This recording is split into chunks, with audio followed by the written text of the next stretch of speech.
নমস্কার, দেখছেন কলকাতা টিভি, সঙ্গে রয়েছে আমি স্বর্ণালী। চারদিকের শুরুতেই যে গুরুত্বপূর্ণ খবরের দিকে নজর রাখবো। রাজ্যপালের সঙ্গে দেখা করলেন মাথা ভাঙার নির্যাতিতা। বিবস্ত্র করে মহিলাকে মারধরের অভিযোগ। সার্কিট হাউসে মহিলার সঙ্গে দীর্ঘক্ষণ কথা বলেন রাজ্যপাল সিভি আনন্দ বোস। তারপরেই রাজ্যপালের পাশে থাকার আশ্বাস দাবি নির্যাতিতার। বাংলায় মহিলাদের সম্মান নেই, এমনটাই মন্তব্য করেছেন রাজ্যপাল সিভি আনন্দ বোস। তার পাশাপাশি তিনি বলেছেন, হিংসাকে সমর্থন করে রাজ্য সরকার। মন্তব্য রাজ্যপালের, সমাজের কাছে অত্যন্ত কুৎসিত চিত্র, এর এখনই শেষ হওয়া প্রয়োজন, এমনটাই মন্তব্য করেছেন রাজ্যপাল সিভি আনন্দ বোস। আপনাদের জানিয়ে রাখি, রাজ্যপালের সঙ্গে আজ দেখা করলেন মাথা ভাঙার নির্যাতিতা এবং সেখানেই এমন মন্তব্য করেছেন রাজ্যপাল সিভি আনন্দ বোস। বিবস্ত্র করে মহিলাকে মারধরের অভিযোগ সামনে এসেছে এবং মাথা ভাঙায় সেই নির্যাতিতার সঙ্গেই আজ দেখা করেন তিনি। সার্কিট হাউসে মহিলার সঙ্গে দীর্ঘক্ষণ কথা বলেন রাজ্যপাল সিভি আনন্দ বোস। নির্যাতিতা রাজ্যপালের সঙ্গে দেখা করে কি দাবি করেছেন শোনাবো আপনাদের। রাজ্যপাল তো বললো যে ঠিক আছে, আমি ব্যবস্থা করবো, ভালো আছে, চিন্তা করি বাধা করলে। এখন কি মমতা ব্যানার্জির আমি কোনো ভরসা পাই না, ওদের দিয়ে কোনো হবে না। এর পাশাপাশি নির্যাতিতার সঙ্গে দেখা করে রাজ্যপাল সিভি আনন্দ বোস তার কি প্রতিক্রিয়া শোনাবো আপনাদের। Any society which does not protect its women is not a civilized society. In India, we proudly say, Yatra Naryastu Pujyanti, Ramante Tatra Devata. Where women are honored, there the gods rejoice. Unfortunately, what I see in Bengal now is a great degeneration in this field. We are not respecting the women. Government should take the lead to stem the rot, but unfortunately, I see government also sponsoring or supporting or taking initiative to further violence. This is a very ugly situation in the civilized society of Bengal. This has to end. This has to end here and now. এ বিষয়ে আরো বিস্তারিত জানবো। শিলিগুড়ি থেকে সরাসরি রয়েছেন আমাদের প্রতিনিধি রীনা কুমার। রীনা, আমরা যেমনটা জানতে পারলাম যে মাথা ভাঙার সেই নির্যাতিতার সঙ্গে ইতিমধ্যেই দেখা করেছেন রাজ্যপাল সিভি আনন্দ বোস এবং তার পরবর্তীতে একাধিক মন্তব্য করেছেন তিনি। মূলত কিভাবে দেখা হচ্ছে তার এই মন্তব্যকে, তার পাশাপাশি নির্যাতিতা এবং তার পরিবার তারাই কি জানাচ্ছেন? একেবারে স্বর্ণালী, দেখো, আজ বাগডোগরা বিমানবন্দরে নেমেই যখন সার্কিট হাউসে রাজ্যপাল প্রবেশ করেন তার কিছুক্ষণ পরেই কিন্তু দেখা যায় যে কুচবিহার মাথাভাঙ্গা যে নির্যাতিত মহিলা তিনি কিন্তু রাজ্যপালের সাথে দেখা করতে আসেন এবং সেখানে আসার পর দীর্ঘক্ষণ তিনি রাজ্যপালের সাথে কথা বলেন এবং সেখান থেকে বেরিয়ে সাংবাদিকদের মুখোমুখি হলে সেই নির্যাতিতা মহিলা জানান যে রাজ্যপাল তাকে পাশে থাকার আশ্বাস দিয়েছেন এবং পাশাপাশি তিনি কিন্তু অভিযোগ করেন এবং তিনি কিন্তু জানান যে রাজ্যের পুলিশ বা মমতা ব্যানার্জির ওপর তার কোনো ভরসা নেই এবং তিনি নিজে ভারতীয় জনতা পার্টি বিজেপিতে কিন্তু তিনি কাজ করতেন। ফলে এরপর কিন্তু যে রাজ্যপালকে রয়েছে সাংবাদিকরা প্রশ্ন করলে তিনি কিন্তু সোজাসুজি রাজ্যের শাসক দল বা রাজ্যের প্রশাসন পুলিশি ব্যবস্থার ওপর কিন্তু প্রশ্ন তোলেন। তিনি কিন্তু জানান যে পঞ্চায়েত নির্বাচনের পর থেকেই কিন্তু রাজ্যের যে প্রশাসন ব্যবস্থা রয়েছে তা একেবারে ভেঙে পড়েছে, আইন ব্যবস্থা ভেঙে পড়েছে এবং একের পর এক রাজ্য জুড়ে এভাবে যে ধরনের ঘটনাগুলো ঘটে চলেছে নারী নির্যাতনের, তার দিকে কিন্তু মুখ্যমন্ত্রী মমতা বন্দ্যোপাধ্যায়ের নজর দেওয়া দরকার, এমনটাই কিন্তু জানিয়েছেন রাজ্যপাল সিভি আনন্দ বোস। স্বর্ণালী, ধন্যবাদ তোমায় রীনা। আমরা কথা বলছিলাম, শিলিগুড়ি থেকে ছিলেন সরাসরি আমাদের প্রতিনিধি রীনা কুমার।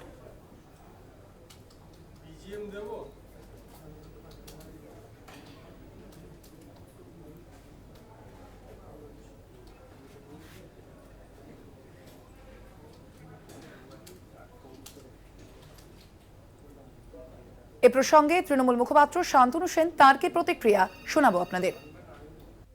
আমি আবার বলছি যে রাজ্যপাল তার নিজের দপ্তরের কর্মরতা মহিলার উপর যৌন নির্যাতন করেন বলে অভিযোগ, বা ওডিসি নৃত্যশিল্পীকে দিল্লির 7 স্টার হোটেলে ধর্ষণ করেন বলে অভিযোগ, সেই রাজ্যপাল বিজেপির তর্কিবাহকতা করে বাংলাকে বদনাম করতে সদা ব্যস্ত থাকে, তাই এই ধরনের কথা বলছেন। প্রসঙ্গত পশ্চিমবঙ্গ সরকার এবং তৃণমূল কংগ্রেস এই ধরনের কোনো কর্মকাণ্ডকে সমর্থন করে না, এবং কুচবিহারের যে ঘটনা সেটা ইতিমধ্যে প্রমাণ হয়েছে যে সেটা তাদের নিজেদের মধ্যে বিবাদ। অন্যদিকে সন্দেশখালীর মা বোনেদের মাত্র 2000 টাকার বিনিময়ে মিথ্যা ধর্ষণের অভিযোগ, যৌন নির্যাতনের অভিযোগ যখন বিজেপি করায়, এবং সেই সত্যতা যখন বিজেপিরই মন্ডল সভাপতি গঙ্গাধর কয়ালের ভিডিও বাইটের মধ্যে দিয়ে প্রমাণিত হয়, তখন কিন্তু রাজ্যপাল চুপ করে বসে থাকে। অর্থাৎ বিজেপির চলতিবাহকতা করতে করতে তিনি নিজেকে কত নিচে নামিয়েছেন তার প্রত্যেকটা কাজের মধ্যে দিয়ে তিনি সেটাই ফুলবাড়িতে সালিশি সভার আগেই আত্মঘাতী মহিলা, বিবাহ বহির্ভূত সম্পর্কের জেরে ঝামেলা, গৃহবধূকে মারধরের অভিযোগ গ্রামের মহিলাদের বিরুদ্ধেই। অভিযোগ এই মহিলাদের বিরুদ্ধেই অভিযোগ করা হয়েছে এবং গৃহবধূর স্বামী সেই অভিযোগ করেছেন এবং ইতিমধ্যেই এই ঘটনায় গ্রেপ্তার করা হয়েছে 4 জনকে। ফুলবাড়িতে সালিশি সভার আগেই আত্মঘাতী মহিলা এবং এই ঘটনাতেই বিবাহ বহির্ভূত সম্পর্কের জেরে এই ঝামেলা, এমনটাই জানা যাচ্ছে। গৃহবধূকে মারধরের অভিযোগ করা হয়েছে গ্রামের মহিলাদের বিরুদ্ধেই। এই অভিযোগ করেছেন গৃহবধূর স্বামী। ইতিমধ্যেই এই ঘটনায় গ্রেপ্তার করা হয়েছে 2 জনকে। এই বিষয়ে আমরা আরো বিস্তারিত জানবো। শিলিগুড়ি থেকে রয়েছেন আমাদের প্রতিনিধি রীনা কুমার। রীনা, ঠিক কি ঘটনা, এখানে কি অভিযোগ সামনে আসছে, কি অভিযোগ করা হচ্ছে মূলত? একেবারে স্বর্ণালী, দেখো যে শিলিগুড়ি সংলগ্ন যে ফুলবাড়ি রয়েছে, ফুলবাড়ি 1 নম্বর ব্লকের বাঁকড়াভিটা, সেখানেরই এই ঘটনা, যেখানে পরকীয়ায় কিন্তু জড়িয়ে পড়ে এক গৃহবধূ এবং তারপরে সেখানেরই এলাকারই যে যুবক সাগর রায় নামে এক যুবক, তার সাথে কিন্তু সে বাড়ি ছেড়ে চলে যায় এবং সেই ঘটনার 8 দিন পর সেই গৃহবধূ নিজে থেকেই তার স্বামী তাপস বর্মনকে তাকে ফোন করে তাকে সেখান থেকে নিয়ে যেতে বলে এবং তারপর তার স্বামী তাকে সেখান থেকে নিয়ে আসে এবং এরপরেই কিন্তু যে রয়েছে সেই সাগর রায় ও তার স্ত্রীর নামে থানায় লিখিত অভিযোগ দায়ের করে সেই গৃহবধূর যে স্বামী তিনি, এবং এরপর নিউ জলপাইগুড়ি থানার পুলিশ তাদের 2 জনকে আটক করে এবং এই ঘটনার পর পুরো ঘটনা নিয়ে গ্রামেই একটি সালিশি সভা বসার কথা চলে এবং তবে সেই সালিশি সভা বসার আগেই পাড়ার বেশ কয়েকজন মহিলারা মিলে তাপস বর্মনকে জানায় যে তার গৃহবধূকে সে যেন সালিশি সভার আগে এলাকাতে নিয়ে আসে। তবে তাপস বর্মন সেই কাজে মানা করলে তারা তার উপর জোর করে, এমনটাই কিন্তু অভিযোগ তাপস বর্মনের। ফলে তাপস বর্মন তার স্ত্রীকে নিয়ে সেখানে আসলে সেখানে কিন্তু সেই মহিলারা তার উপর অত্যাচার চালায়, নানান রকম কটূক্তিপূর্ণ কথা বলে, তার উপর হাত তোলে, এমনটাও কিন্তু অভিযোগ করেন তাপস বর্মন। এবং এই সমস্ত ঘটনার পরেই কিন্তু আত্মঘাতী হন সেই গৃহবধূ এবং এই ঘটনার পরে সেখানে যে স্বপ্না অধিকারী ও তার স্বামী 2 জনের নামে কিন্তু লিখিত অভিযোগ দায়ের করে তাপস বর্মন এবং সেই ঘটনার পর 2 জনকেই আটক করে নিউ জলপাইগুড়ি থানার পুলিশ। অর্থাৎ এই পুরো ঘটনায় কিন্তু মোট 4 জনকে ইতিমধ্যে আটক করেছে পুলিশ এবং গ্রেপ্তার করেছে পুলিশ এবং সেই 4 জনকেই পুরো ঘটনার তদন্তের স্বার্থে কিন্তু জলপাইগুড়ি আদালতেও তোলা হয়েছে। তবে যে স্বপ্না অধিকারী, যার নামে এই অভিযোগ করেছে তাপস বর্মন, তিনি কিন্তু সাফ জানিয়েছেন যে তিনি কোনো রকম কারো গায়ে হাত তোলেননি বা তিনি এই ঘটনার সাথে কোনোভাবে জড়িত নয়, মারধরের ঘটনাও তিনি ঘটাননি বলে কিন্তু এমনটাই তিনি জানাচ্ছেন। স্বর্ণালী। রীনা, আমরা যেমনটা জানি যে চোপড়া কাণ্ড নিয়ে কিন্তু ইতিমধ্যেই তোলপাড় রাজ্য রাজনীতি এবং তারই মধ্যে এবার ফুলবাড়ির এই ঘটনা, বারংবারই সালিশি সভায় এই ধরনের ঘটনা ঘটছে। এই প্রসঙ্গে কি বলছে পুলিশ? একেবারে দেখো, প্রশ্ন কিন্তু উঠছে সাধারণ মানুষের মনেও, কারণ যেখানে বারংবার দেখা যাচ্ছে যে সালিশি সভার নামে একাধিক জায়গায় এই ধরনের ঘটনা ঘটছে, যেখানে সালিশি সভায় যে রয়েছে তাদেরকে মারধর করা হচ্ছে বা এই যে এই ধরনের ঘটনা যা চোপড়ার পরে ফুলবাড়িতেও দেখা গেল, যেখানে সালিশি সভার আগেই এক গৃহবধূকে এমন মারধরের অভিযোগ উঠলো, যার ফলে কিন্তু সেই গৃহবধূ আত্মঘাতী হলো। ফলে স্বাভাবিকভাবেই সাধারণ মানুষের মনেও প্রশ্ন উঠছে যে যেখানে পুলিশ প্রশাসন রয়েছে সেখানে এই সালিশি সভাগুলোতে কেন এভাবে এ ধরনের ঘটনা ঘটছে এবং সালিশি সভায় যদি এ ধরনের ঘটনা বা সালিশি সভাতেই যদি সমস্ত রকম যে রয়েছে নিয়ম কানুন চলে, তাহলে প্রশাসনের কি দরকার রয়েছে, এমনটাই কিন্তু প্রশ্ন তুলছে সাধারণ মানুষ। স্বর্ণালী। একদমই ধন্যবাদ তোমায় রীনা। আমাদের সঙ্গে সরাসরি ছিলেন শিলিগুড়ি থেকে আমাদের প্রতিনিধি রীনা কুমার। একদিকে আপনাদের জানিয়ে রাখি, চোপড়া কাণ্ড নিয়ে ইতিমধ্যেই তোলপাড় রাজ্য রাজনীতি এবং সেই একই ঘটনা অর্থাৎ সালিশি সভায় এবার দেখা গেল এক মহিলাকে মারধরের ঘটনার সামনে আসছে, যে ঘটনা এবার ফুলবাড়িতে এক মহিলাকে সালিশি সভায় আগেই আত্মঘাতী এক মহিলা এবং সেখানে গ্রামবাসীরা সেই মহিলাকে মারধর করে, এমনটাই অভিযোগ করছেন সেই মহিলার স্বামী। মূলত বিবাহ বহির্ভূত সম্পর্কের জেরে এই ঘটনা, এমনটাই অভিযোগ করা হচ্ছে। এই ঘটনায় ইতিমধ্যেই 4 জনকে গ্রেপ্তার করা হয়েছে বলে জানা গেছে। আপনাদের জানিয়ে রাখি, এই ঘটনায় ইতিমধ্যেই থানায় অভিযোগ দায়ের করেছেন গৃহবধূর ওই স্বামী এবং এই ঘটনায় ইতিমধ্যেই গ্রেপ্তার করা হয়েছে 4 জনকে। ফুলবাড়িতে সালিশি সভার আগেই আত্মঘাতী এক মহিলা, বিবাহ বহির্ভূত সম্পর্কের জেরেই এই ঝামেলা। সংসদে জবাবি ভাষণ প্রধানমন্ত্রী নরেন্দ্র মোদীর, সরাসরি নজর রাখবো সেদিকে। आदरणीय सभापति जी, हमारे आदरणीय राष्ट्रपति जी ने विकसित भारत के संकल्प को अपने प्रवचन में विस्तार दिया है। आदरणीय राष्ट्रपति महोदया ने अहम विषय उठाए हैं। आदरणीय राष्ट्रपति जी ने हम सबका और देश का मार्गदर्शन किया है।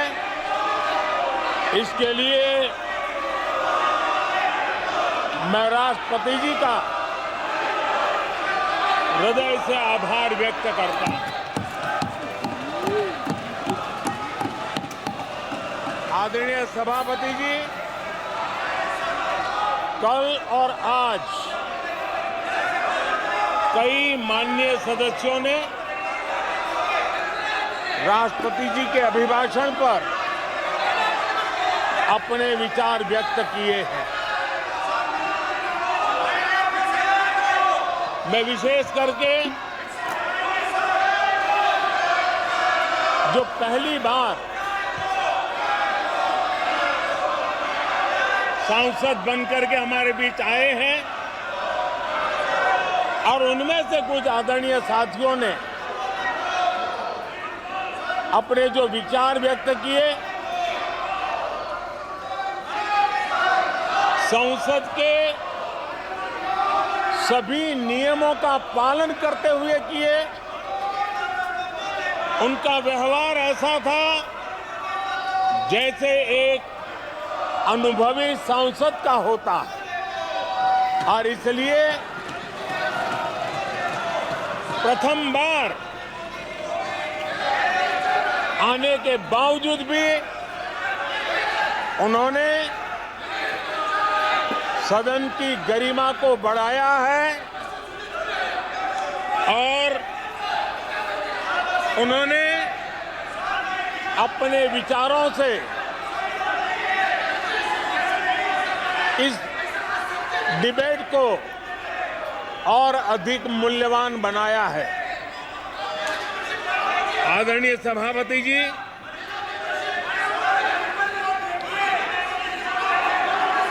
देश ने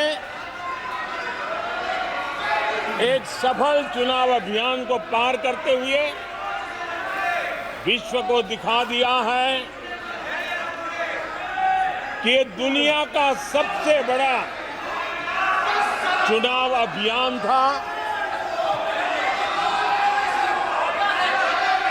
देश की जनता ने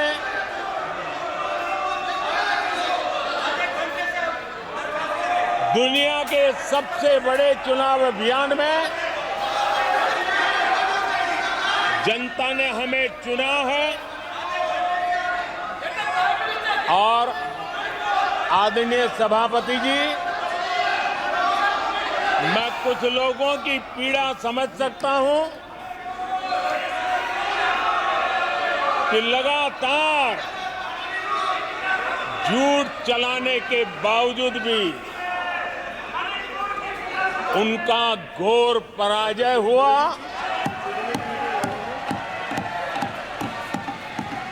और लोकतंत्र के माननीय प्रतिपक्ष के नेता ये शोभा नहीं देता। आपको पर्याप्त समय पर्याप्त अवसर दिया है।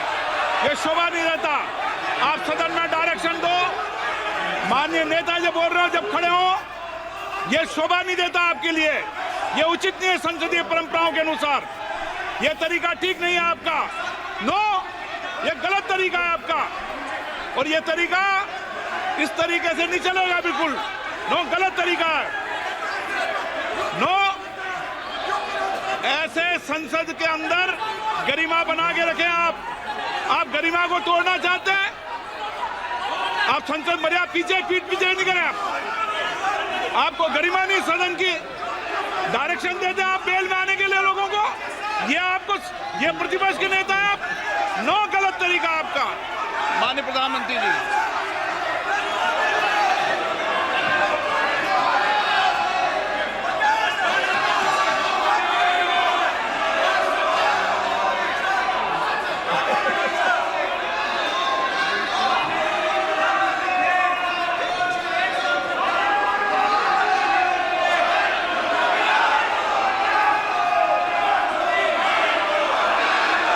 सभापति जी, एक विश्व का सबसे बड़ा चुनाव अभियान, और उसमें भारत की जनता ने हमें तीसरी बार देश की सेवा करने का मौका दिया है।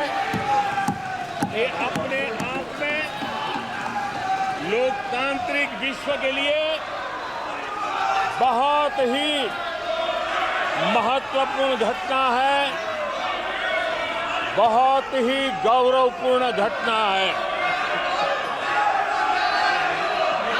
आदरणीय सभापति जी, हमें हर कसौटी पर कसने के बाद देश की जनता ने ये जनादेश दिया है।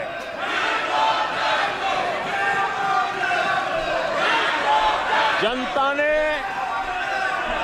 हमारे 10 साल के ट्रैक रिकॉर्ड को देखा है।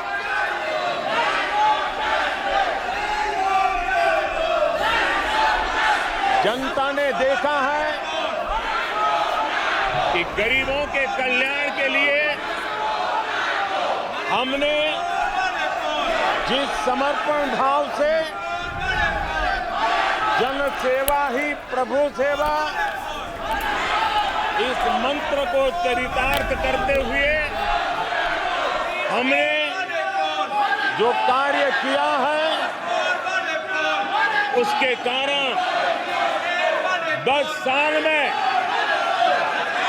25 करोड़ गरीब गरीबी से बाहर निकले। देश की आजादी के कालखंड में इतने कम समय में इतने लोगों को गरीबी से बाहर निकालने का ये सफल प्रयास इस चुनाव में हमारे लिए आशीर्वाद का कारण बना है। आदरणीय सभापति जी, हम 2014 में जब पहली बार जीत करके आए थे, तो चुनाव के अभियान में भी हमने कहा था कि हमारा करप्शन के प्रति 0 टॉलरेंस रहेगा। और आज मुझे गर्व है कि हमारे सरकार ने देश का सामान्य मानवी जो करप्शन के कारण पीड़ित था, देश को करप्शन ने दीमक की तरह खोखला कर दिया है। ऐसे में भ्रष्टाचार के प्रति हमारी जो 0 टॉलरेंस नीति है, आज देश ने हमें उसके लिए आशीर्वाद दिया है। आदरणीय सभापति जी, आज दुनिया भर में भारत की साख बड़ी है। आज विश्व में भारत का गौरव हो रहा है और भारत के तरफ देखने का नजरिया भी एक गौरवपूर्ण नजरिया हर भारतवासी अनुभव करता है। आदरणीय सभापति जी, देश की जनता ने देखा है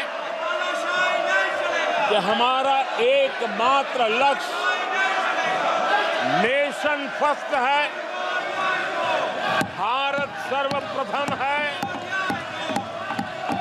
हमारे हर नीति, हमारे हर निर्णय, हमारे हर कार्य का एक ही तराजू रहा है कि भारत प्रथम, और भारत की इस प्रथम की भावना के साथ देश में जो आवश्यक रिफॉर्म थे, उस रिफॉर्म को भी हमने लगातार जारी रखा है। 10 वर्ष में हमारी सरकार सबका साथ, सबका विकास, इस मंत्र को लेकर के लगातार देश के सभी लोगों का कल्याण करने का प्रयास करती रही है। आदरणीय सभापति जी, हम उस सिद्धांतों को समर्पित है जिसमें भारत के संविधान के स्पिरिट के अनुसार सर्वपंथ संभाव, उस विचार को सर्वोपरि रखते हुए हमने देश की सेवा करने का प्रयास किया। आदरणीय सभापति जी, इस देश ने लंबे अरसे तक तुष्टीकरण की राजनीति भी देखी। इस देश ने लंबे अरसे तक तुष्टीकरण का गवर्नेंस का मॉडल भी देखा। देश ने पहली बार सेक्युलरिज्म का एक पूरा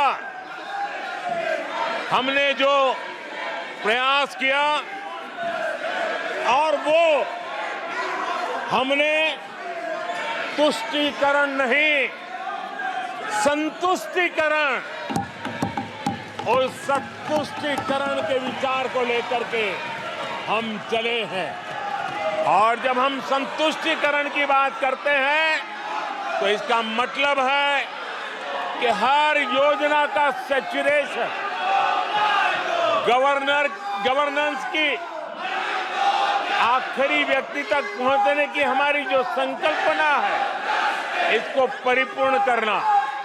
और जब हम सैचुरेशन के सिद्धांत को लेकर चलते हैं, तब सैचुरेशन सच्चे अर्थ में सामाजिक न्याय होता है। सैचुरेशन सच्चे अर्थ में सेक्युलरिज्म होता है, और उसी को देश की जनता ने हमें तीसरी बार बिठा करके मोहर लगा दी है। आदरणीय सभापति जी, अपीजमेंट ने इस देश को तबाह करके रखा है, और इसलिए हमने justice to all, appeasement to none, इस सिद्धांत को लेकर के हम चले हैं। आदरणीय सभापति जी, 10 साल के हमारे कार्य को देखने परखने के बाद भारत की जनता ने हमारा समर्थन किया है। आदरणीय सभापति जी, हमें फिर एक बार 140 करोड़ देशवासियों की सेवा करने का मौका मिला है। आदरणीय सभापति जी, इस चुनाव ने इस बात को सिद्ध किया है कि भारत की जनता कितनी परिपक्व है, भारत की जनता कितने विवेकपूर्ण रूप से और कितने उच्च आदर्शों को लेकर के अपने विवेक का सद्बुद्धि से उपयोग करती है, और उसी का नतीजा है कि आज तीसरी बार हम आपके सामने, देश की जनता के सामने नम्रता पूर्वक सेवा करने के लिए उपस्थित हुए हैं। आदरणीय सभापति जी, देश की जनता ने हमारी नीतियों को देखा है, हमारी नियत, हमारी निष्ठा, उस पर देश की जनता ने भरोसा किया है। आदरणीय सभापति जी, इस चुनाव में हम जनता के बीच एक बड़े संकल्प के साथ देश की जनता के पास आशीर्वाद मांगने के लिए गए थे, और हमने आशीर्वाद मांगा था विकसित भारत के हमारे संकल्प के लिए। हमने विकसित भारत के निर्माण के लिए एक प्रतिबद्धता के साथ, एक शुभ निष्ठा के साथ जन सामान्य का कल्याण करने के इरादे से हम गए थे। जनता ने विकसित भारत के संकल्प को चार चांद लगा करके हमें फिर से एक बार विजयी बना करके देश की जनता की सेवा करने का मौका दिया है। आदरणीय सभापति जी, जब देश विकसित होता है तब कोटि कोटि जनों के सपने पूरे होते हैं।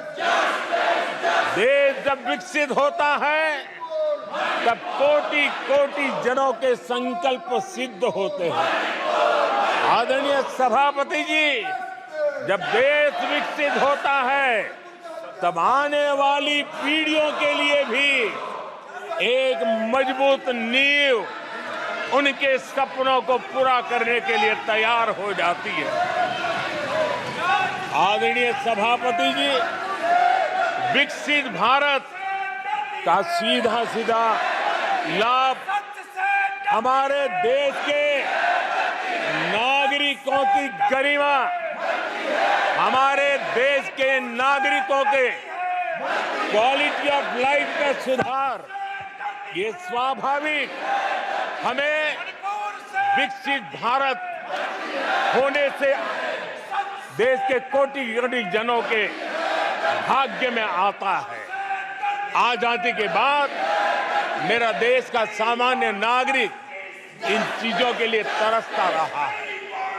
आदरणीय सभापति जी, जब विकसित भारत होता है तब हमारे गांव की स्थिति, हमारे शहरों की स्थिति, उसमें भी बहुत बड़ा सुधार होता है। गांव के जीवन में गौरव भी होता है, गरिमा भी होती है और विकास के नए नए अवसर भी होते हैं। हमारे शहरों का विकास भी एक अवसर के रूप में विकसित भारत में उभरता है, तब दुनिया की विकास यात्रा में भारत के शहर भी बराबरी करेंगे, ये हमारा सपना है। आदरणीय सभापति जी, विकसित भारत का मतलब होता है कोटि कोटि नागरिकों को कोटि कोटि अवसर उपलब्ध होते हैं, अनेक अनेक अवसर उपलब्ध होते हैं, और वो अपने कौशल्य, अपनी क्षमता और संसाधनों के अनुसार विकास की नई सीमाओं को प्राप्त कर सकता है। आदरणीय सभापति जी,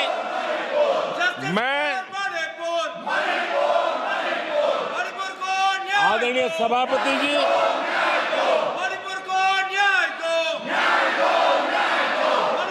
आदरणीय सभापति जी, मैं आज आपके माध्यम से देशवासियों को विश्वास दिलाता हूं, मैं देशवासियों को विश्वास दिलाता हूं कि विकसित भारत के जिस संकल्प को लेकर के हम चले हैं, उस संकल्प की पूर्ति के लिए हम भरसक प्रयास करेंगे, पूरी निष्ठा से करेंगे, पूरी ईमानदारी से करेंगे और हमारा समय का पल पल और हमारे शरीर का कण कण हम देशवासियों को विकसित भारत के सपने को पूरा करने के लगाएंगे। हमने देश की जनता को कहा था 24/7 फॉर 2047। आज मैं इस सदन में ही दोहराता हूं कि हम उस काम को अवश्य पूरा करेंगे। आदरणीय सभापति जी, 2014 के उन दिनों को याद कीजिए। उन 2014 के उन दिनों को याद करेंगे तो हमारे ध्यान में आएगा कि हमारे देश के लोगों ने उनका आत्मविश्वास खो चुका था, देश निराशा की गर्त में डूब चुका था। ऐसे समय 2014 के पहले देश ने जो सबसे बड़ा नुकसान भुगता था, जो सबसे बड़ी अमानत खोई थी, वो था देशवासियों का आत्मविश्वास। और जब विश्वास और आत्मविश्वास खो जाता है तब उस व्यक्ति को, उस समाज को, देश को खड़ा होना मुश्किल हो जाता है। और उस समय सामान्य मानवी के मुंह से यही निकलता था कि वो इस देश का कुछ हो नहीं सकता।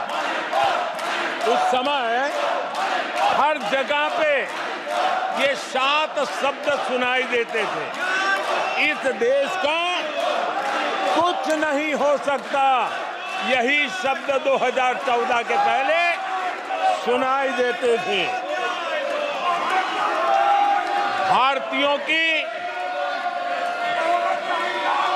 हताशा के इन 7 शब्द एक प्रकार से पहचान बन गए थे। उस समय आए दिन अखबार खोलते थे तो घोटालों की खबरें ही पढ़ने को मिलती थी और सैकड़ों करोड़ के घोटाले, रोज नए घोटाले, घोटालों से स्पर्धा, ये घोटालेबाज लोगों के घोटाले, इसी का एक कालखंड था।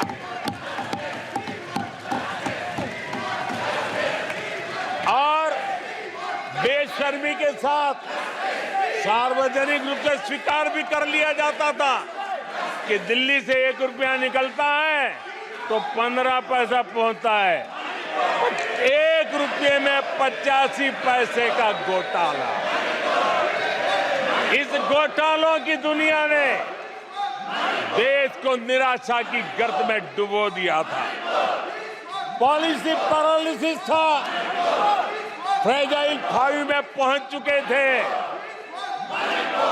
भाई भतीजावाद इतना फैला हुआ था कि जिसके लिए सामान्य नौजवान तो आशा छोड़ चुका था कि अगर कोई सिफारिश करने वाला नहीं है तो जिंदगी अटक जाएगी। ये स्थिति पैदा हुई थी। गरीब को घर लेना हो, हजारों रुपये की रिश्वत देनी पड़ती थी। आदरणीय सभापति जी, अरे गैस के कनेक्शन के लिए मेंबर पार्लियामेंट के यहाँ, सांसदों के यहाँ अच्छे अच्छों को चक्कर काटने पड़ते थे, और वो भी बिना कट के लिए गैस के कनेक्शन नहीं मिलते थे। आदरणीय सभापति जी, मुफ्त राशन भी पता नहीं कब बाजार में दुकान पे बोर्ड लटक जाए, हक का राशन नहीं मिलता था, उसके लिए भी रिश्वत देनी पड़ती थी। और हमारे ज्यादातर भारतीय भाई बहन इतने निराश हो चुके थे कि वो अपने भाग्य को दोष दे करके, अपने नसीब को दोष दे करके जिंदगी काटने के लिए मजबूर हो जाते थे। आदरणीय सभापति जी, वो एक वक्त था 2014 के पहले, जब वो 7 शब्द हिंदुस्तान के जनमन में स्थिर हो चुके थे। निराशा की गर्त में डूबा हुआ समाज था। तब देश की जनता ने हमें सेवा करने के लिए चुना, और वो पल देश के परिवर्तित युग का प्रारंभ हो चुका था।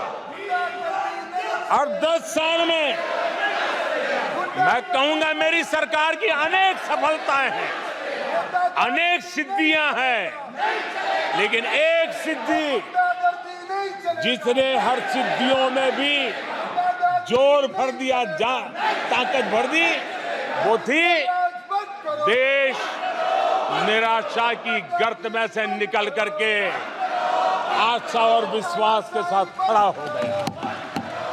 देश में आत्मविश्वास बुलंदी पर पहुंचा, और उसके कारण वो सब वक्त का जो शब्द थे देश की युवा पीढ़ी की डिक्शनरी से निकलने लगे। धीरे धीरे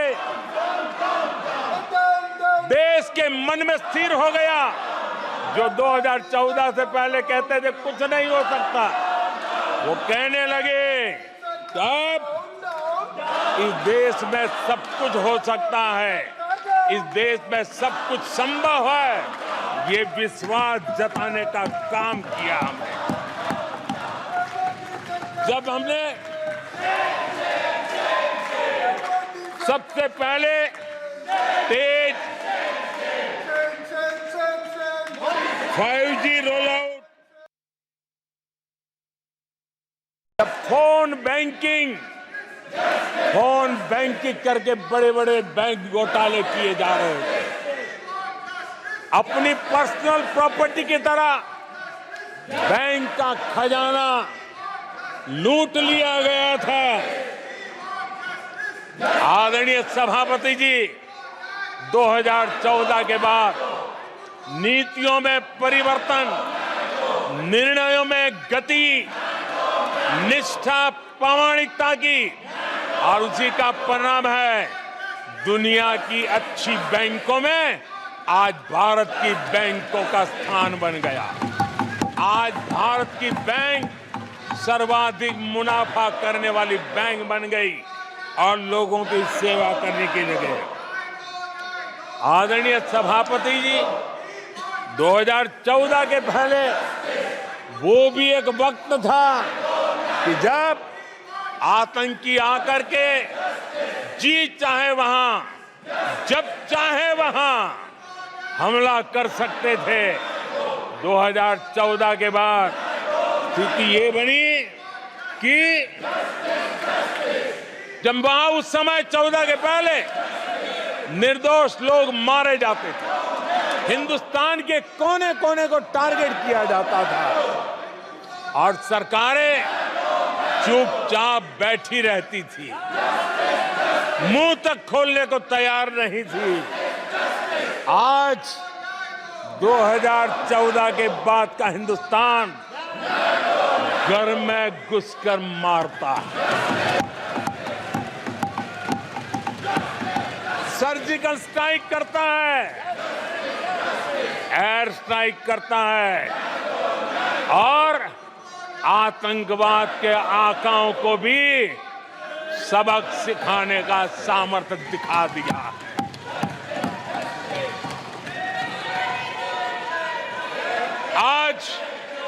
आदरणीय सभापति जी, देश का एक एक नागरिक जानता है कि अपनी सुरक्षा के लिए भारत कुछ भी कर सकता है। आदरणीय सभापति जी, आर्टिकल 370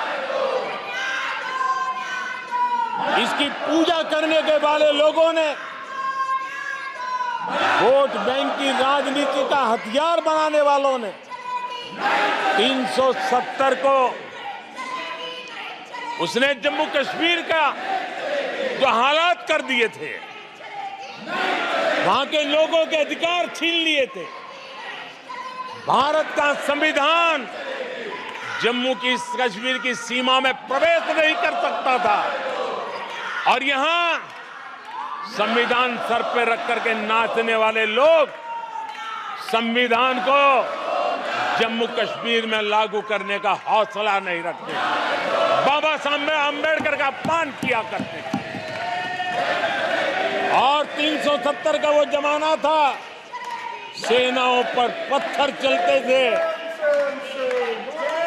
और लोग निराशा में डूब करके कहते थे अब तो जम्मू कश्मीर में कोई हो नहीं सकता है। आज आर्टिकल 370 की दीवार गिरी, पत्थरबाजी बंद है,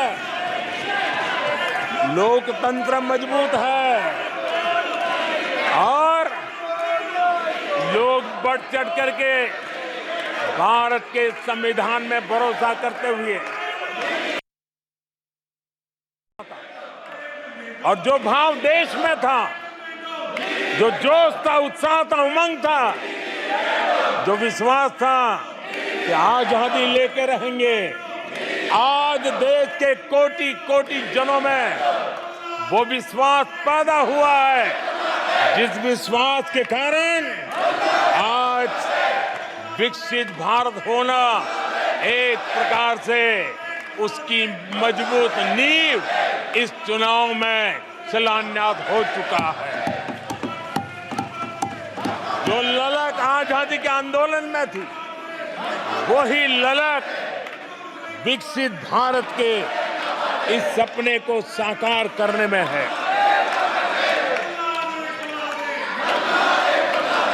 आदरणीय सभापति जी, आज भारत के लक्ष्य बहुत विराट है और आज भारत को एक ऐसी स्थिति पर 10 साल में पहुंचा है कि हमें खुद से ही स्पर्धा करनी है, हमें ही अपने पुराने रिकॉर्ड तोड़ने हैं और नेक्स्ट लेवल पर हमें हमारी विकास की यात्रा को ले जाना है। 10 वर्षों में भारत विकास की जिस ऊंचाई पर पहुंचा है, वो हमारी प्रतिस्पर्धा का एक मार्ग बन चुका है, एक बेंचमार्क बन चुका है। पिछले 10 साल में हमने जो स्पीड पकड़ी है, अब हमारा मुकाबला उसी स्पीड को और ज्यादा स्पीड में ले जाने का है और मेरा विश्वास है देश की इच्छा को हम उसी गति से पूरा करेंगे। आदरणीय सभापति जी,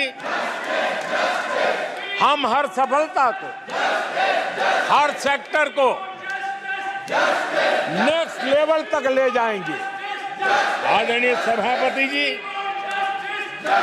10 सालों में भारत की इकोनॉमी को 10 साल के अल्पकाल में हम 10 नंबर से इकोनॉमी को 5 नंबर पे ले गए हैं।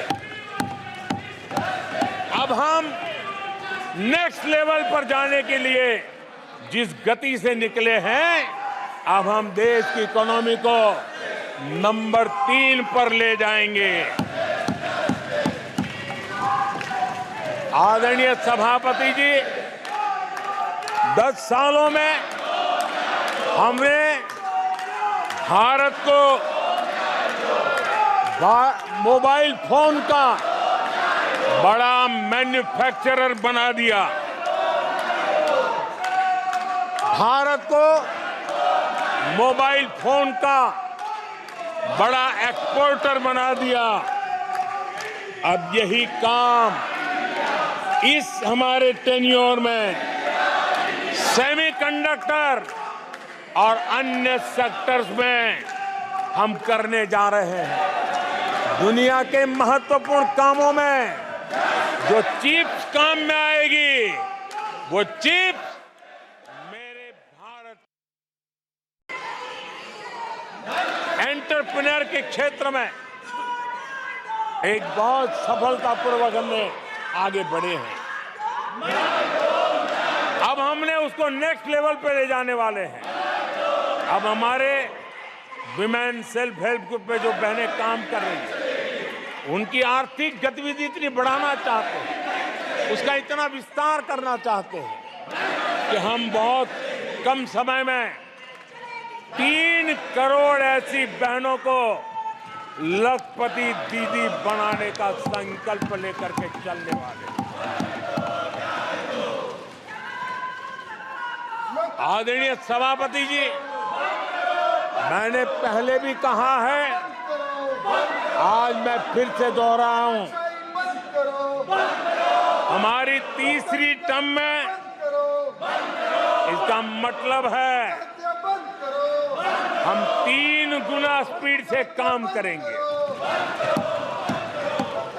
हमारी तीसरी टर्म का मतलब है हम 3 गुना शक्ति लगाएंगे।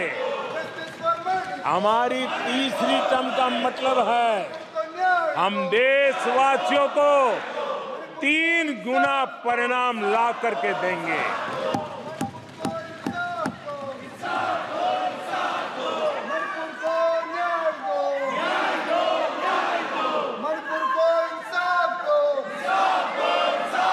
अपने सदस्यगणों, नेता प्रतिपक्ष मान्य से मैंने सबको मौका दिया। आपने 90 मिनट बोला, ये संसद में तरीका ठीक नहीं है। मैं आग्रह करूंगा, आप इस तरीके से संसद की मर्यादाओं को बनाए, उचित नहीं है। आप जाइए बेल में से, बैठिए।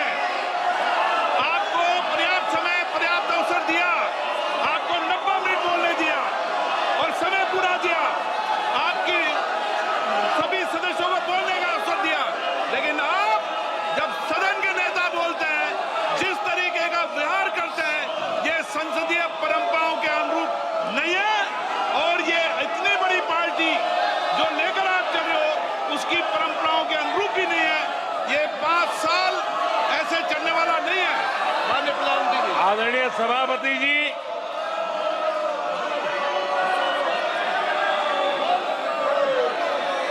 आदरणीय सभापति जी, एनडीए का तीसरी बार सरकार में आना एक ऐतिहासिक घटना है।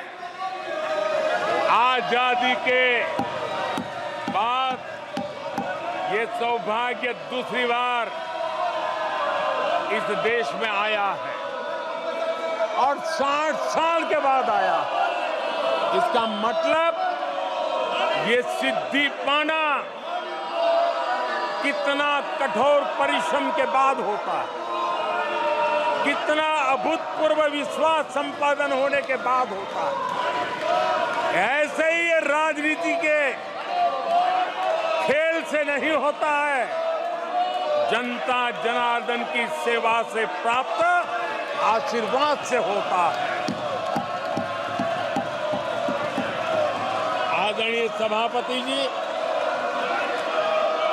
जनता ने हमें स्थिरता और निरंतरता, इसके लिए जनादेश दिया।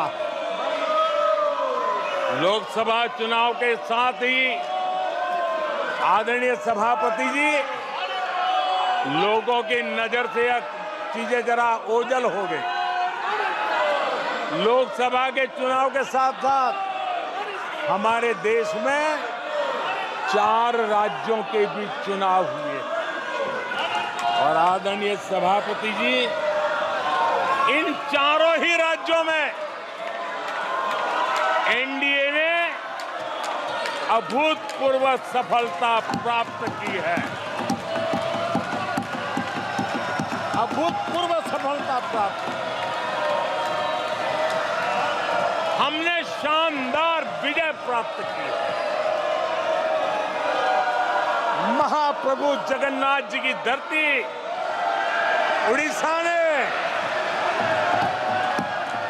हमें भरपूर आशीर्वाद दिया है।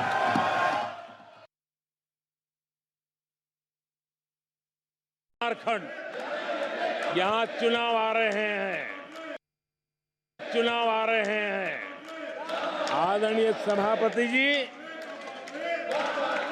पिछली विधानसभा में इन 3 राज्यों में हमें जितने वोट मिले थे, इस लोकसभा चुनाव में इन 3 राज्यों में हमें उससे भी ज्यादा वोट मिले हैं।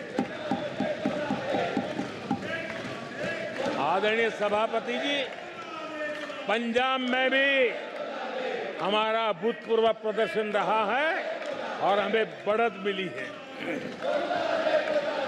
जनता जनार्दन का भरपूर आशीर्वाद हमारे साथ है।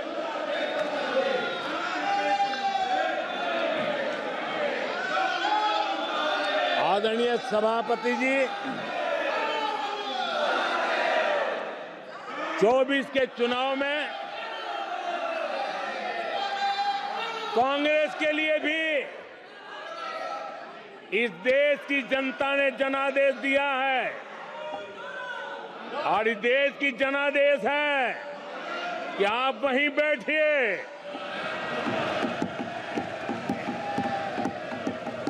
विपक्ष में ही बैठो और तर्क खत्म हो जाए तो चीखते रहो, चिल्लाते रहो।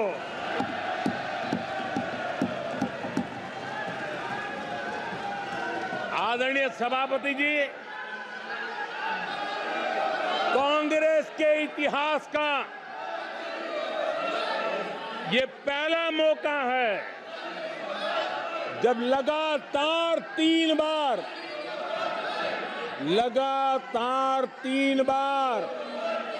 कांग्रेस 100 का आंकड़ा पार नहीं कर पाई है। कांग्रेस के इतिहास में ये तीसरी सबसे बड़ी हार है, तीसरा सबसे खराब प्रदर्शन है। अच्छा होता कांग्रेस अपनी हार स्वीकार करती, जनता जनार्दन के आदेश को सर आंखों पर चढ़ाती, आत्ममंथन करती, लेकिन ये तो कुछ शीर्षासन करने में लगे हुए हैं।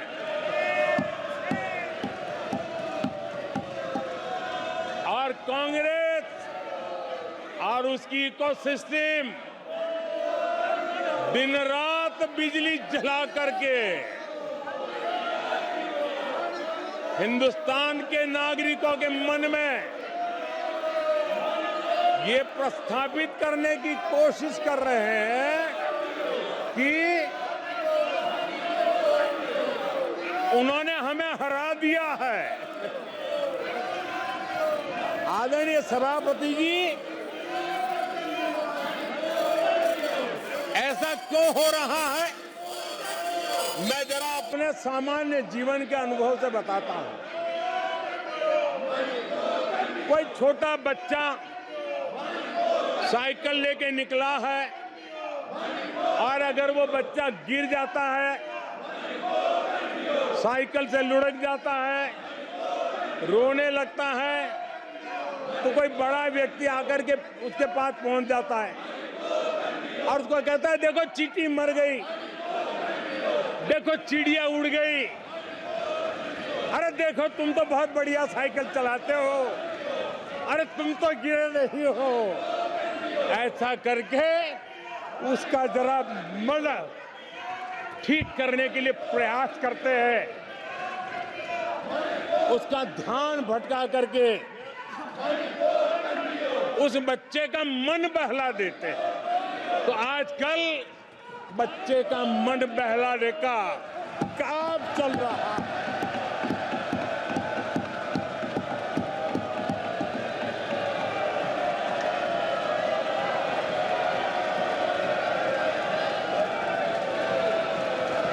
और कांग्रेस के लोग और उनका इकोसिस्टम आजकल ये मन बहलाने का काम कर रहा है। आदरणीय सभापति जी, 1984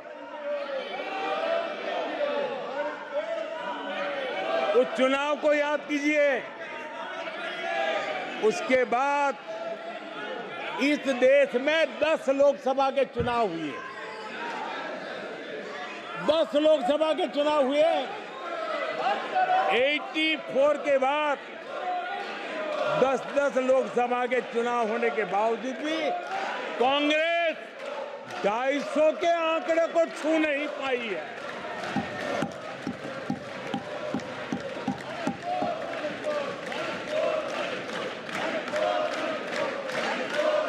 इस बार किसी तरह 99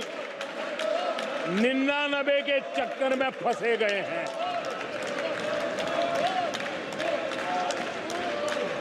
आदरणीय सभापति जी, मुझे एक किस्सा याद आता है।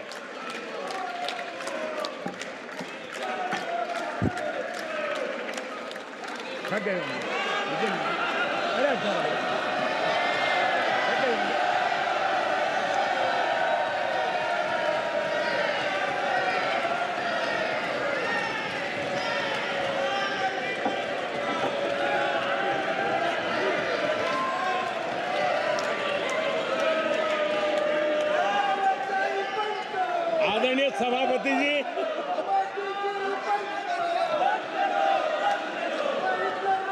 मुझे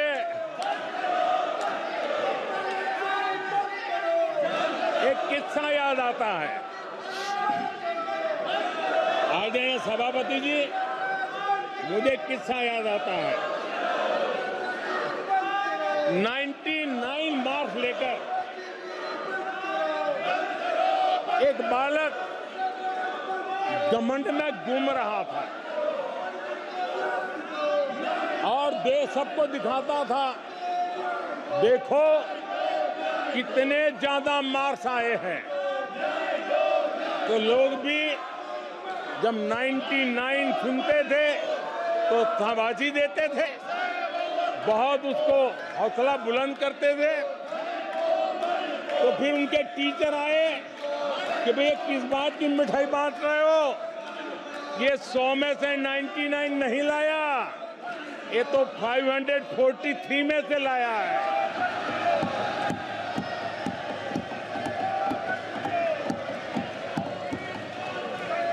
अब उस बालक बुद्धि को कौन समझाए कि तुमने फेल होने का वर्ल्ड रिकॉर्ड बना दिया है।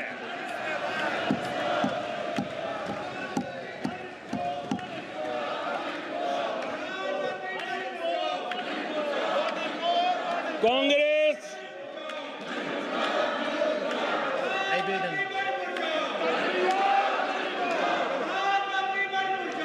आदरणीय सभापति जी,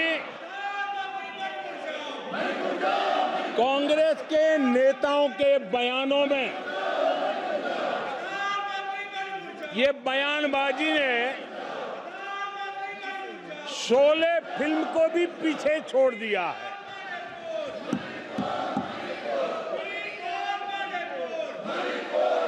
आप सबको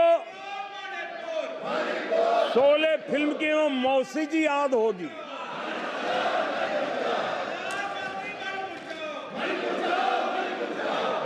तीसरी बार तो हारे हैं, पर मौसी, ये बात तो सही है, तीसरी बारी तो हारे हैं, पर मौसी मोरल विक्ट्री तो है ना। आदरणीय सभापति जी, 13 राज्यों में 0 सीटें आई हैं। अरे मौसी, 13 राज्यों में 0 सीटें आई हैं, पर हीरो तो है ना।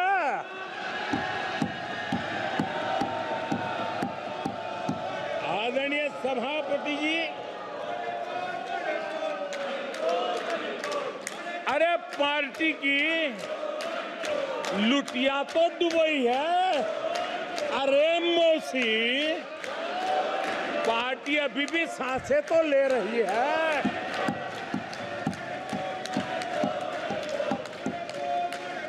मैं कांग्रेस के लोगों को कहूंगा, जनादेश को फर्जी जीत के जश्न में मत दबाओ। जनादेश को फर्जी जीत के नशे में मत दबाओ, उस जश्न में मत दबाओ।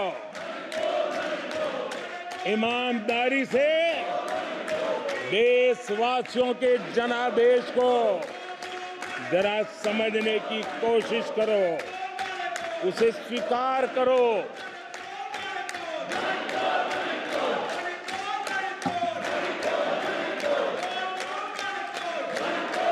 आदरणीय सभापति जी, मुझे नहीं पता कि कांग्रेस के जो साथी दल है, उन्होंने इस चुनाव का विश्लेषण किया है कि नहीं किया है। ये चुनाव इन साथियों के लिए भी एक संदेश है। आदरणीय सभापति जी, अब कांग्रेस पार्टी 2024 से एक परजीवी कांग्रेस पार्टी के रूप से जानी जाएगी। 2024 से जो कांग्रेस है, वो परजीवी कांग्रेस है। और परजीवी वो होता है जो जिस शरीर पर उस शरीर के साथ रहता है, ये परजीवी उसी को ही खाता है। कांग्रेस भी जिस पार्टी के साथ गठबंधन करती है, उसी के वोट खा जाती है और अपनी सहयोगी पार्टी की कीमत पर वो फलती फूलती है। और इसलिए कांग्रेस परजीवी कांग्रेस बन चुकी है। मैं जब परजीवी कह रहा हूं, तो तथ्यों के आधार पर कह रहा हूं। आदरणीय सभापति जी, मैं कुछ आंकड़े आपके माध्यम से सदन को और इस सदन के माध्यम से देश के सामने रखना चाहता हूं। जहां जहां भाजपा और कांग्रेस का सीधा मुकाबला था, या जहां कांग्रेस मेजर पार्टी थी और साथी के पास 1, 2, 3 सीटें थी, वहां कांग्रेस का स्ट्राइक रेट सिर्फ और सिर्फ 26% है, 26% है। लेकिन जहां किसी का पल्लू पकड़ करके चलते थे, जहां वो जूनियर पार्टनर थे, किसी दल ने उनको कुछ दे दिया मौका, ऐसे राज्यों में कांग्रेस जहां जूनियर पार्टनर थी, उनका स्ट्राइक रेट 50% है और कांग्रेस की 99 सीटों में से ज्यादातर सीटें उनके सहयोगियों ने उनको जिताया है और इसलिए मैं कहता हूं ये परजीवी कांग्रेस है। 16 राज्यों में जहां कांग्रेस अकेले लड़ी वहां उसका वोट शेयर इस चुनाव में गिर चुका है। आदरणीय सभापति जी, गुजरात, छत्तीसगढ़ और मध्य प्रदेश, इन 3 राज्यों में जहां कांग्रेस अपने दम पर लड़ी और 64 में से 64 में से सिर्फ 2 सीट जीत पाई है, 64 में से 2। इसका साफ मतलब है कि इस चुनाव में कांग्रेस पूरी तरह परजीवी बन चुकी और अपने सहयोगी दलों के कंधे पर उन्होंने चढ़ करके ये सीटों का आंकड़ा बढ़ाया है। अगर कांग्रेस ने अपने सहयोगियों के जो वोट खाए हैं वो अगर न खाए होते तो लोकसभा में उनके लिए इतनी सीटें जीत पाना भी बहुत मुश्किल था।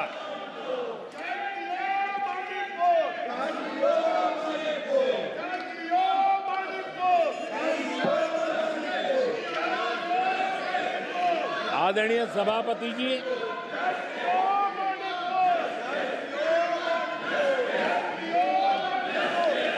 ऐसे समय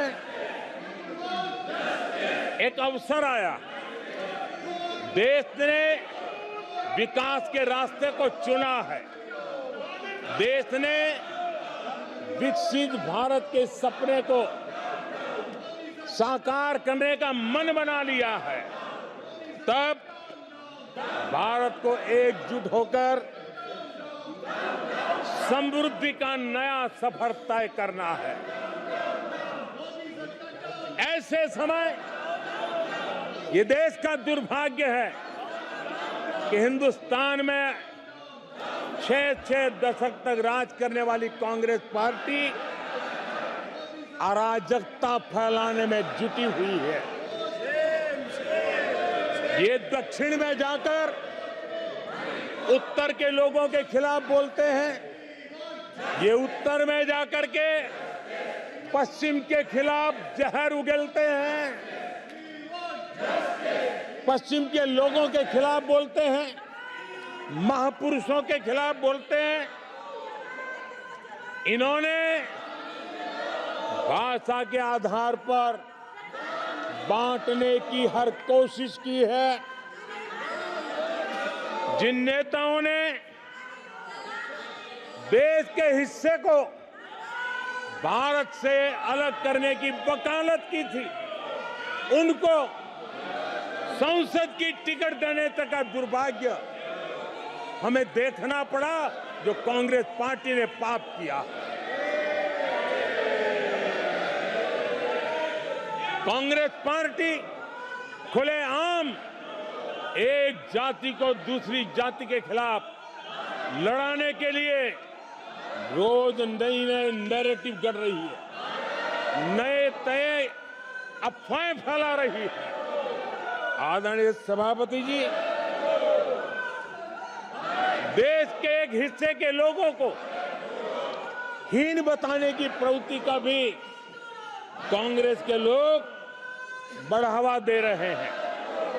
आदरणीय सभापति जी, कांग्रेस देश में आर्थिक अराजकता फैलाने की दिशा में भी सोच सोची समझी चाल चल रही है। चुनाव के दौरान जो बातें की गई राज्यों में, उनके राज्यों में जिस प्रकार से आर्थिक कदम ये उठा रहे हैं, ये वो रास्ता आर्थिक अराजकता की तरफ देश को घसीटने वाला है।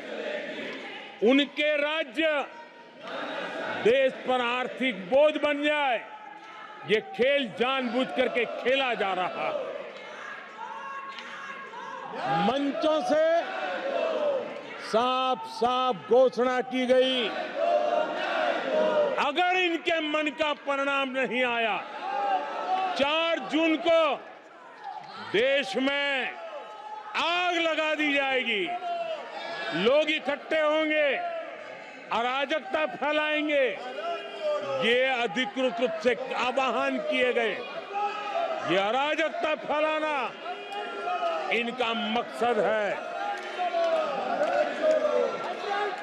भारत की लोकतांत्रिक प्रक्रिया को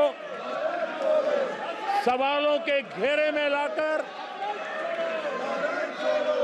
अराजकता फैलाने का प्रयास किया गया है। सीएए को लेकर जो अराजकता फैलाई गई, देश के लोगों में गुमराह करने का जो खेल खेला गया, पूरी इकोसिस्टम इस बात को बल देती रही ताकि उनके राजनीतिक मकसद पूरे हो। आदरणीय सभापति जी, देश को दंगों में झोंकने के भी कुत्सित प्रयास पूरे देश ने देखे हैं। आदरणीय सभापति जी,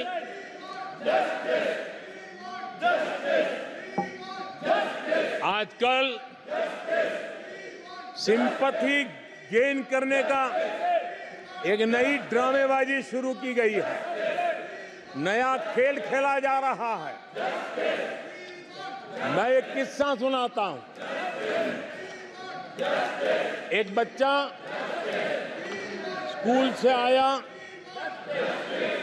और जोर जोर से रोने लगा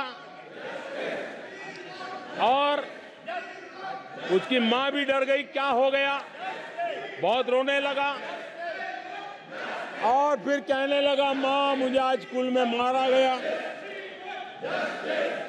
आज स्कूल में मुझे उसने मारा, आज स्कूल में मुझे इसने मारा, और जोरों जोरों से रोने लगा। मां परेशान हो गई। उसने उसे पूछा कि बेटा बात क्या थी, लेकिन वो बता नहीं रहा था, बस रो रहा था, मुझे मारा मुझे मारा।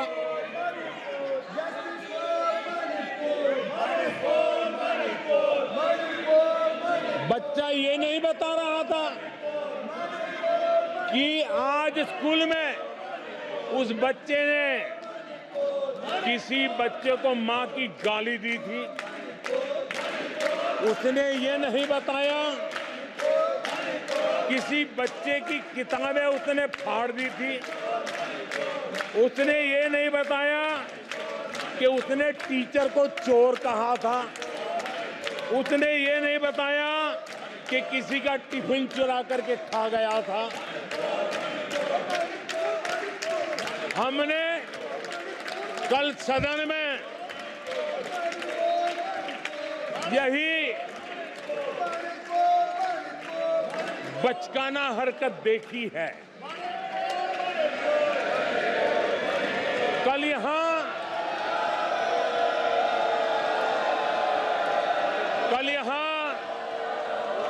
बालक बुद्धि का विलाप चल रहा था। मुझे मारा गया, मुझे इसने मारा, मुझे उसने मारा, मुझे यहां मारा, मुझे वहां मारा, ये चल रहा था। आदरणीय सभापति जी, सिंपैथी हासिल करने के लिए ये नया ड्रामा चलाया गया है। लेकिन देश ये सच्चाई जानते हैं कि ये हजारों करोड़ रुपए उसकी हेराफेरी के मामले में जमानत पर बाहर है।